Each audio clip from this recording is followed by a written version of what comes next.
Hello guys, welcome to my YouTube channel. 24 ঘন্টার মধ্যে আধার সমস্যা মিটবে, নিষ্ক্রিয় কার্ড চালুর আশ্বাস দিলেন শুভেন্দু অধিকারী। যত দোষ রাঁচি অফিসে। তো চলুন বন্ধুরা, আজকে আমাদেরকে বিস্তারিত সমস্ত কিছু জানিয়ে দিচ্ছি। কেন্দ্রীয় সরকারের সঙ্গে কথা বলে 24 ঘন্টার মধ্যে সব নিষ্ক্রিয় আধার কার্ড সক্রিয় করা হবে বলে আশ্বাস দিলেন শুভেন্দু অধিকারী। শুভেন্দু অধিকারী জানিয়েছেন, তিনি অমিত শাহ এবং অশ্বিনী বৈষ্ণবের সঙ্গে কথা বলেছেন।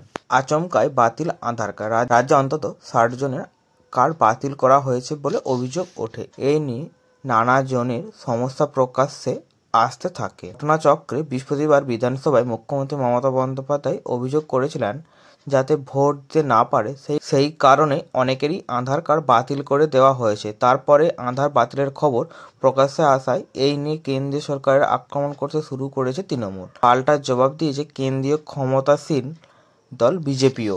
এবার কেন্দ্রীয় সরকারের সঙ্গে কথা বলে 24 ঘন্টার মধ্যে সব নিষ্ক্রিয় আধার সক্রিয় করা হবে বলে আশ্বাস দিলেন বিরোধী দলনেতা শুভেন্দু অধিকারী।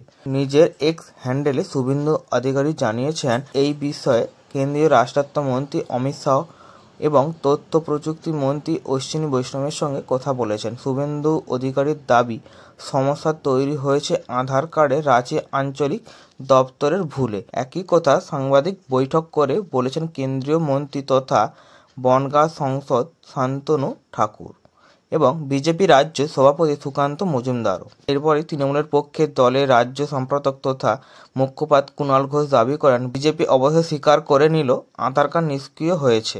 বিজেপি শাসিত কেন্দ্রীয় সরকারের ভূমিকা মেনে নেওয়া হয়েছে।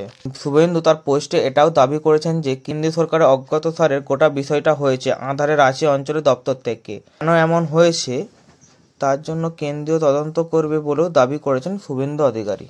বন্ধুরা, এই ছিল আজকের আমার ভিডিও। আমার ভিডিও ভালো লাগলে চ্যানেলটিকে অবশ্যই সাবস্ক্রাইব করে দেবেন।